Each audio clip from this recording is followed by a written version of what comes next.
హరి ఓం.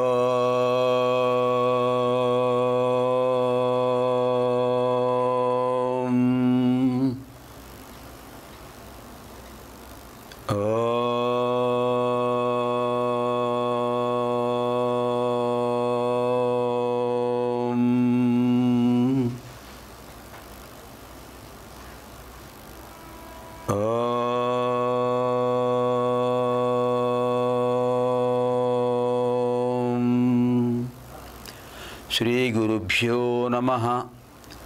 గణానాం త్వా గణపతిం హవామహే కవిం కవీనాముపమశ్రవస్తమం జ్యేష్ఠరాజం బ్రహ్మణాం బ్రహ్మణస్పత ఆనశృణ్వన్నోతిభిः सीदसादनं प्रणो देवी सरस्वती वाजेभिर्वाजिनीवती धीनामवित्रियवतु.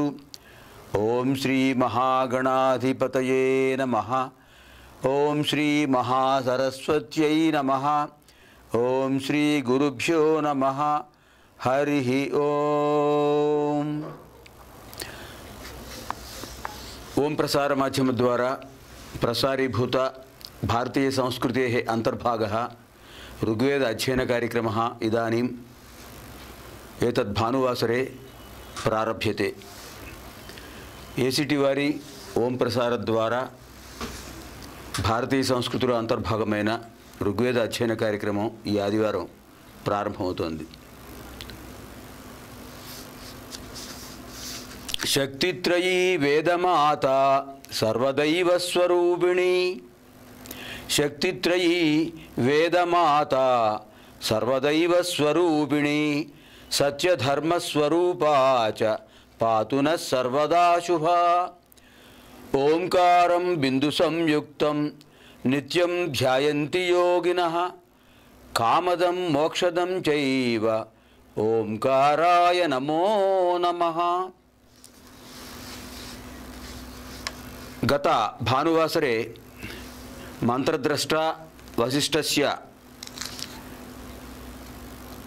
మంత్రాः ప్రత్యేకతः అష్టవసూనాం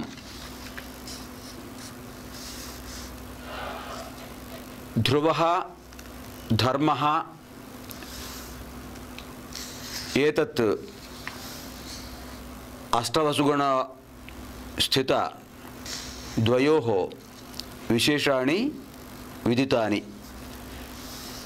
ఈ కార్యక్రమంలో క్రిందటి ఆదివారం అష్టవసుగుణాల్లో ఉన్నటువంటి ధ్రువుడు ధర్మదేవుడు వారి యొక్క విశేషాలు తెలుసుకుందాం. వశిష్ఠుడు దర్శించినటువంటి ఈ మంత్రాలు విశేషమైనటువంటి ఋగ్వేద ప్రాతినిధ్యాన్ని మనకు కల్పిస్తున్నాయి. ఋగ్వేదం సాహిత్యంలో ఎటువంటి ప్రాతినిధ్యం కల్పిస్తుంది. అందులో ధ్రువ నక్షత్రం యొక్క విశేషాలు మనం తెలుసుకుందాం. ధ్రువుడు స్థిరంగా ఉండేటువంటి వాడు, శ్రీ మహావిష్ణువు యొక్క అనుగ్రహం పొందినవాడు. నారద మహర్షి యొక్క గురుత్వంతో ఆయన ముందుకు సాగాడు.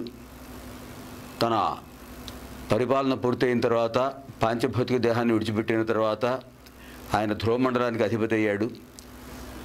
ఆ ధ్రువమండలం చుట్టూ నక్షత్రమండలం కూడా పరిభ్రమిస్తూ ఉంటుంది అని మనకి ఇక్కడ వ్యాఖ్యాతలు చెప్పారు. మరో విశేషం ఏంటంటే ధ్రువ అనే దానికి శాశ్వతమైనది స్థిరమైనది అని కూడా అర్థం ఉంది. ఈ స్థిరమైనటువంటి నక్షత్ర మండలాధిపత్యం ఆయనకు రావడానికి కారణం కేవలం గురుభక్తి దైవానుగ్రహం. కనుక గురుభక్తి విశేషం అనేది మనకి ఎప్పుడు కూడా మనల్ని కాపాడుతూ ఉంటుంది. తర్వాత ధర్మదేవుడి విశేషాలు కూడా తెలుసుకుందాం. ధర్మదేవుడికి హరికృష్ణులు నరనారాయణులు పుత్రులు. వారు నలుగురు కూడా 4 రంగాల్లో ప్రసిద్ధి పొందిన వాళ్ళు. అందులో హరికృష్ణులిద్దరు కూడా యోగాభ్యాసంలో ఎంతో సాధన చేసి చాలా ప్రసిద్ధిని పొందినటువంటి మహానుభావులు హరి కృష్ణుడు. తరువాత నరనారాయణుల విషయం మనం దేవి భాగవతంలోనూ కూడా ఆ విషయం మనం తెలుసుకున్నాం. దేవి భాగవతంలో గురువుగారు చాలాసార్లు చెప్పారు నరనారాయణ గురించి. అందులో నరుడు నారాయణుడు కూడా వారు తపస్సు చేసినటువంటి ప్రదేశం ఇప్పటికీ కూడా పర్యాటక క్షేత్రాల్లో, తీర్థక్షేత్రాల్లో, తీర్థయాత్ర విశేషాల్లో ప్రసిద్ధమైనది. నరుడు మానవులకు ప్రతినిధి, నారాయణుడు దైవత్వానికి ప్రతినిధి. వీరిద్దరు కూడా మన యొక్క జీవన విధానం మీద ఎంతో ప్రభావాన్ని చూపుతూ ఉంటారు. నరనారాయణులు ఒకసారి తపస్సు చేస్తుంటే వాళ్ళ తపస్సును భగ్నం చేయడం కోసం అప్సరసలందరూ కూడా వచ్చారట. వారు రకరకాల విన్యాసాలతో వారి యొక్క తపస్సును భగ్నం చేయడానికి ప్రయత్నం చేశారు. కానీ అచంచలమైనటువంటి భావంతో వాళ్ళు ఆ తపస్సును కొనసాగించారు. తర్వాత వారి గర్వభంగం చేయడం కోసం నారాయణుడు, మీరేదో గొప్ప సౌందర్యవతులను అనుకుంటున్నారు, అంతకంటే అద్భుతమైన సౌందర్యవతిని నేను సృష్టిస్తాను అని చెప్పి ఒక్కసారిగా తన ఊరువును స్పృశించాడు. వెంటనే అక్కడి నుంచి ఉద్భవించింది మహాసౌందర్యవతి. వాళ్ళ అందాన్ని తలదన్నేటటువంటిది ఆవిడ. ఆయన ఊరులోంచి వచ్చింది కనుక అందరిని వశం చేసుకునే తత్వం కలిగింది కనుక ఆ అప్సరసను ఊర్వశి అంటుంటారు. నారాయణుడి యొక్క ఊరువు నుంచి ఉద్భవించింది. ఆవిడ యొక్క అందచందాలు చూసి వీళ్ళందరూ దిగ్భ్రాంతి చెందారు. ఆ విధంగా ఊర్వశి ఉద్భవించిన తర్వాత వాళ్ళు చెప్పారు, ఇప్పటికైనా మీకు గర్వభంగం అయింది కదా, ఎప్పుడు కూడా ఇలా గర్వపడకండి, గర్వపడితే మీరు అధపతనం పొందుతారు అని చెప్పి, ఆవిడతో వీళ్ళకి పని ఉంటుందండి, వాడు తపస్సు చేసుకునే మహానుభావులు కదా. వెంటనే నారాయణుడు ఆవిడ్ని కూడా వాడితో పాటు దేవలోకానికి పంపాడు. అప్పుడు అప్సరసలు ప్రార్థించారట, మహానుభావ మమ్మల్ని క్షమించండి, మేము భౌతికమైనటువంటి అందచందాలకే ప్రాధాన్యం ఇచ్చాం, కానీ ఆత్మస్థైర్యానికి తపస్తేజానికి మేము ప్రాధాన్యం ఇవ్వలేదు. అది అంత గొప్పదని మేము ఇప్పుడే తెలుసుకున్నాం, మమ్మల్ని క్షమించండి. మీ అనుగ్రహం పొందాలని, మీ పాదస్పర్శ మాకు కలగాలని మేము ప్రార్థిస్తున్నాం అని అంటే, అప్పుడు నారాయణుడు చెప్పాడు, నేను ద్వారకా నగరంలో ద్వారకాధిపతిగా నేను ఉద్భవిస్తాను ద్వాపరయుగంలో శ్రీకృష్ణుడుగా. అప్పుడు మీరందరూ కూడా గోపికా స్త్రీలుగా ఉద్భవిస్తారు అని చెప్పి వాళ్ళకి అనుగ్రహం కల్పించాడు స్వామి. ఆ విధంగా నారాయణుడు వీళ్ళందరికీ కూడా ఒక అవకాశాన్ని, అంటే భక్తులకు ఎప్పుడూ అవకాశాన్ని ఇవ్వాలని భగవంతుడు ప్రయత్నం చేస్తూ ఉంటాడనేది మనకి ఇక్కడ తెలుస్తుంది. అటువంటి గొప్ప సందేశం మనకు నారాయణుడి యొక్క అనుగ్రహం ద్వారా తెలుస్తుంది. ఆ విధంగా వీళ్ళందరూ కూడా భూలోకంలో ద్వాపరయుగంలో గోపికా స్త్రీలుగా జన్మించి ఆ స్వామికి సేవ చేశారు, తరించారు, మోక్షం పొందారు. ఈ విధంగా ధర్ముడి విషయం మనం తెలుసుకున్నాం. తర్వాత ప్రత్యూష ప్రభాస. ఈ ప్రత్యూషుడు ప్రభాసుడు అనేటువంటి ఇద్దరు కూడా అరుణ కిరణాలతో ముందుగా మనకు దర్శనమిస్తుంటారు. ప్రతి ఉషస్ అనేటటువంటిది పదాలు మనం విభజన చేసినట్లయితే, ఉషసః ప్రాతినిధ్యం వహతీతి ప్రత్యూష, ప్రభాయాః ఆస్పదం కల్పయతీతి ప్రభాస. ఈ విధంగా మనకి వారు చేసే ధర్మాలు వారి నామధేయాల్లోనే మనకు కనిపిస్తున్నాయి. అటువంటి విశేషమైన ప్రతిపత్తి ప్రత్యూష ప్రభాస అనే మహానుభావులిద్దరికీ కూడా ఉన్నది. తర్వాత మరో విషయం మనం చెప్పుకోవాల్సింది ఏంటంటే, వశిష్ఠుడు ఈ మంత్ర ద్రష్టగా ఎందుకు అంత గొప్ప ఖ్యాతి పొందాడు, ఘనత వహించాడు అనడానికి కారణం, అలా చెప్పుకోవడానికి కారణం మనకు స్పష్టంగా తెలుస్తుంది ఏంటంటే, బ్రహ్మ మానస పుత్రుడు వశిష్ఠుడు. వసు అంటే సంపద, ఆధ్యాత్మిక సంపద. అటువంటి ఆధ్యాత్మిక సంపద పుష్కలంగా సమృద్ధిగా కలిగినవాడు వశిష్ఠుడు. బ్రహ్మమానస పుత్రుడు, బ్రహ్మదేవుడు అతన్ని అనుగ్రహించాడు. బ్రహ్మమానస పుత్రుడై కొన్ని వేల సంవత్సరాల పాటు తపస్సు చేసి తేజశక్తిని పొంది సూర్యవంశ క్షత్రియులందరికీ గురుస్థానం పొందిన మహానుభావుడు గనక ఆ బ్రహ్మమానసపుత్రుడైన వశిష్ఠుడు బ్రహ్మర్షి అనిపించుకుని విశ్వామిత్రుడికి మార్గదర్శనం చేశాడు. అది మనం వశిష్ఠుడి గురించి తెలుసుకోవాల్సిన గొప్ప విశేషాల్లో ఒకటి. ముఖ్యంగా మనం రామకథ విషయం చూసినట్లయితే త్రేతాయుగంలో జరిగిన రామాయణ విశేషాల్లో వశిష్ఠుడి పాత్ర మనకు చాలా ప్రముఖంగా కనిపిస్తూ ఉంటుంది. యావత్ స్థాస్యంతి గిరయః సరితశ్చ మహీతలే తావద్ రామాయణ కథ ప్రచరిష్యతి మహీతలే. ఎంతవరకైతే గిరులు ఝరులు ఉంటూ ఉంటాయో ప్రకృతిలో అంతర్భాగమై అంతవరకు రామకథ వినిపిస్తూనే ఉంటుంది, వినిపించేవారు ఉంటారు, ప్రచలితం అవుతూ ఉంటుంది. ఇది సాక్షాత్తు వాల్మీకి మహాముని మనకు అందించినటువంటి ప్రత్యక్ష ప్రమాణం. యః కర్ణాంజలి సంపుటైరహరః సమ్యక్ పిబత్యాదరాత్ యః కర్ణాంజలి సంపుటైరహరః సమ్యక్ పిబత్యాదరాత్ వాల్మీకేర్వదనారవిందగళితం రామాయణాఖ్యం మధు వాల్మీకేర్వదనారవిందగళితం రామాయణాఖ్యం మధు జన్మవ్యాధి జరా విపత్తిమరణైరత్యంత సోపద్రవం జన్మవ్యాధి జరా విపత్తిమరణైరత్యంత సోపద్రవం సంసారం స విహాయ గచ్చతి పుమాన్ సంసారం స విహాయ గచ్చతి పుమాన్ విష్ణోః పదం శాశ్వతం. ఇది ఆదికవి వాల్మీకిని గురించి, ఆదికావ్యం రామాయణం గురించి పండితులు చెప్పినటువంటి ప్రసిద్ధ శ్లోకం.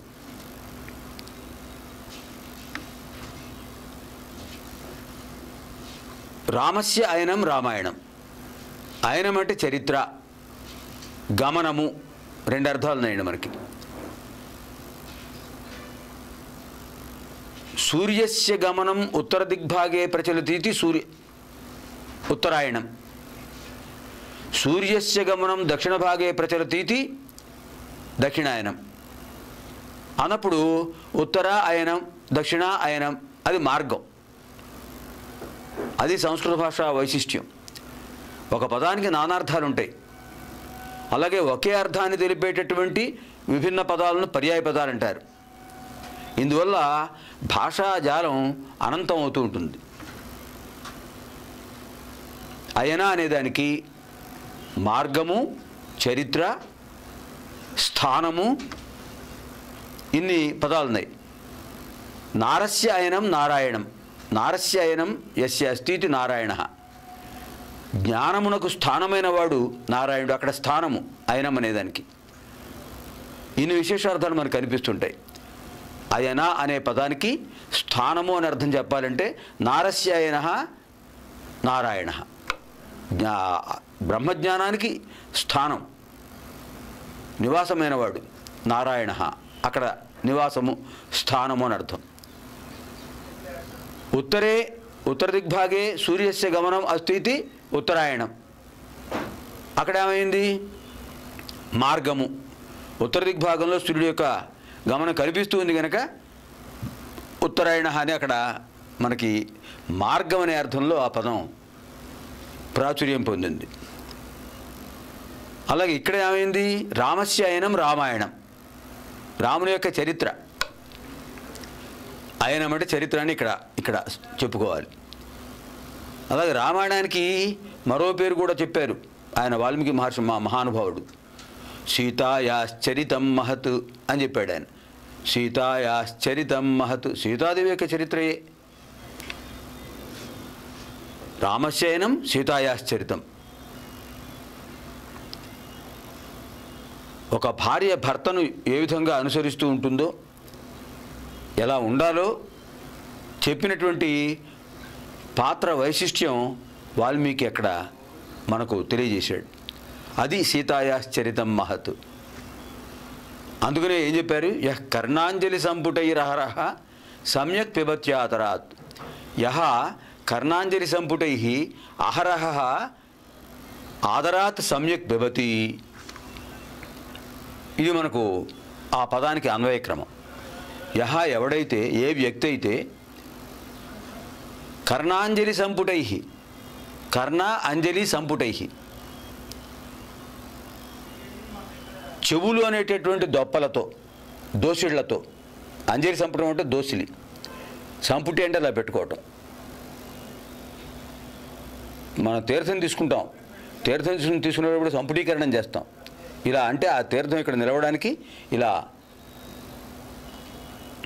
బుటనవేలు ముందుకు పెట్టి దానిపైన తర్జని పెట్టి ఈ విధంగా తీర్థం ఇక్కడ మధ్యలో కరాగ్ర భాగంలో, కరమధ్య భాగంలో ఆ తీర్థం ఉండేటట్టుగా మనం ఇలా తీసుకుంటాం.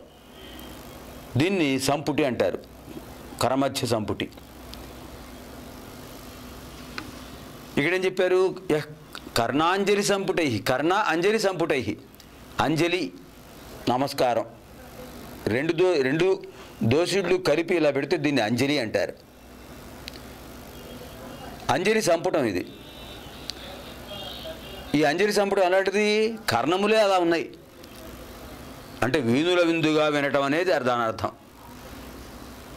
యహ కర్ణాంజలి సంపుటై అహరహ ప్రతిక్షణం, అహహ అంటే రోజు, అహరహ అహహ అహహ కలిపితే అహరహ విసర్గ సంధి అంటారు.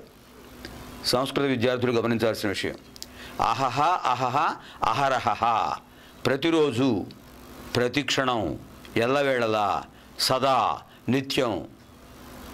యహ ఏ వ్యక్తి కర్ణాంజలి సంపుటై చెవులు అనేటటువంటి అంజలి పుటములతో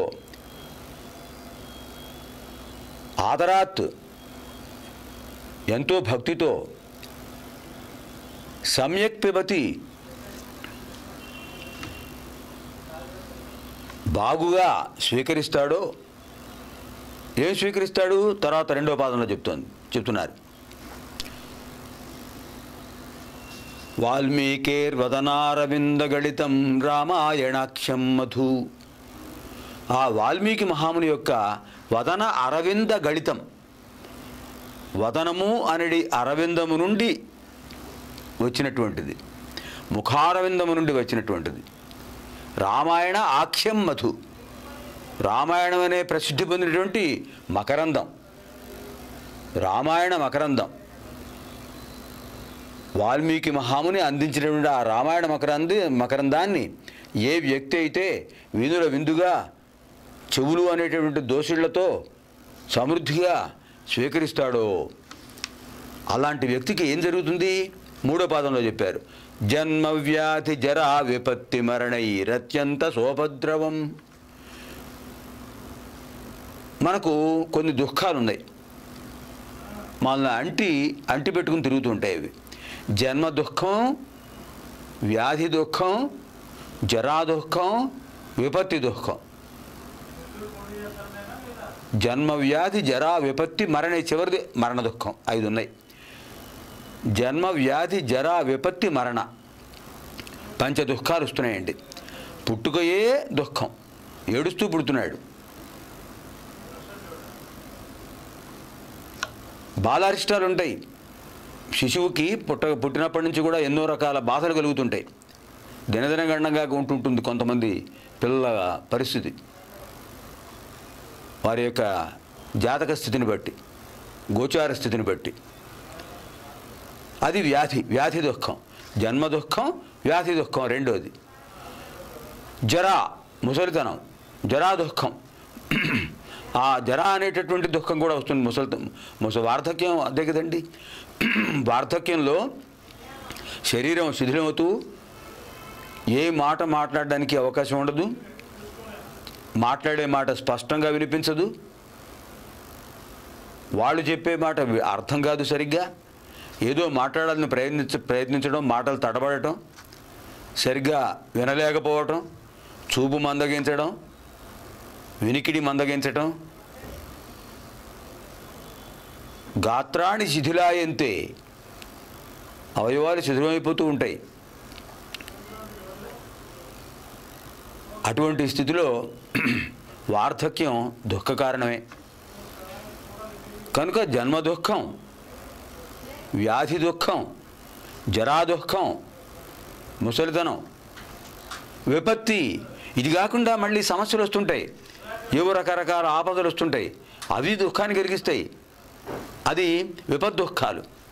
ఇంకా చివరిది మహాదుఃఖం. నిజానికి అది దుఃఖం కాదు, దుఃఖం అని భ్రమపడుతుంటారు.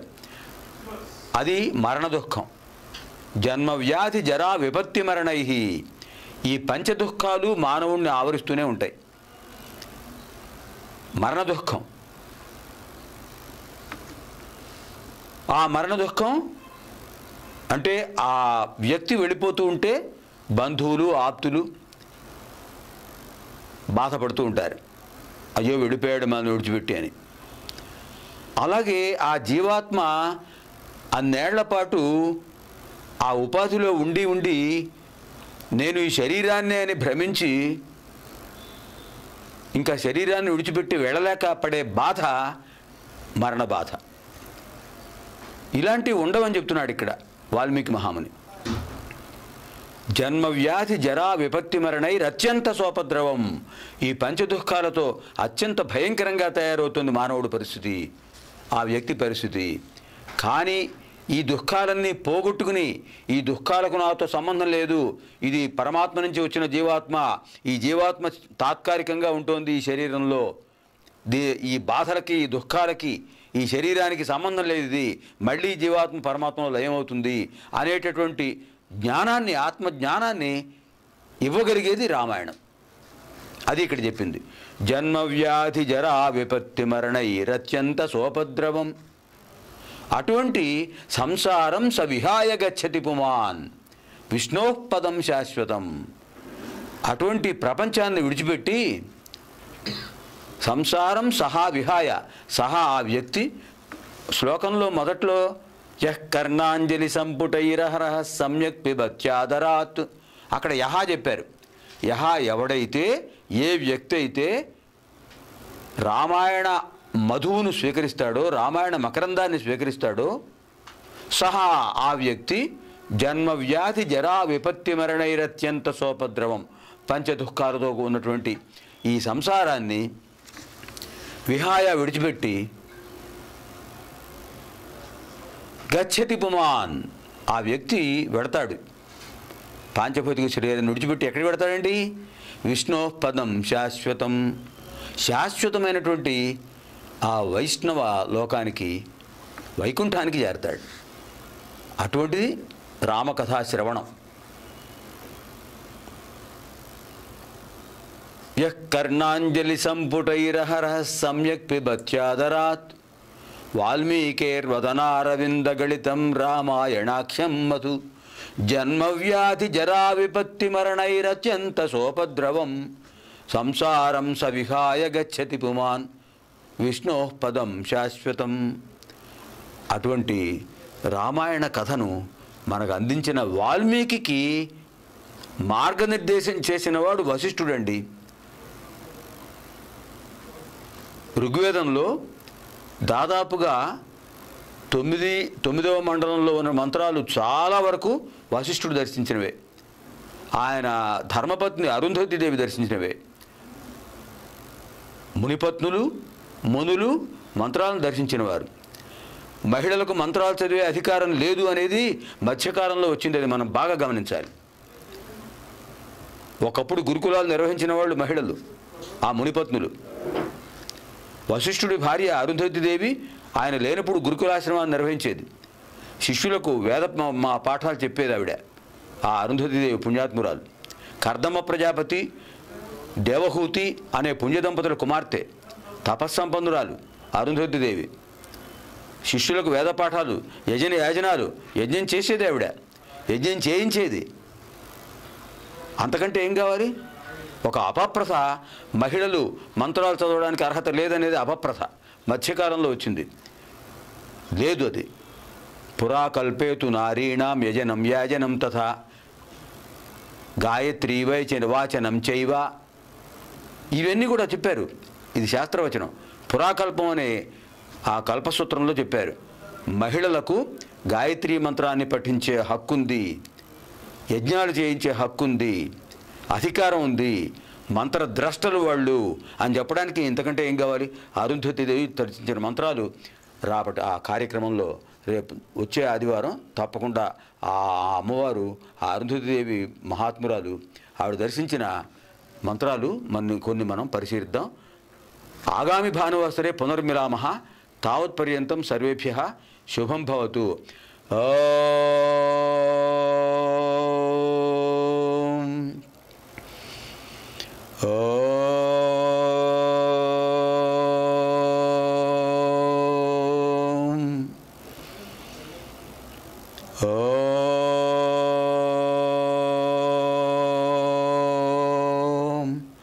కేయూరాణి నభూషయంతి పురుషం హారాన చంద్రోజ్వలాః న స్నానం న విలేపనం న కుసుమం నాలంకృతా మూర్ధజాః వాణ్యేకా సమలంకరోతి పురుషం యా సంస్కృతా ధార్యతే క్షీయంతేఖిలభూషణాని సతతం వాగ్భూషణం భూషణం.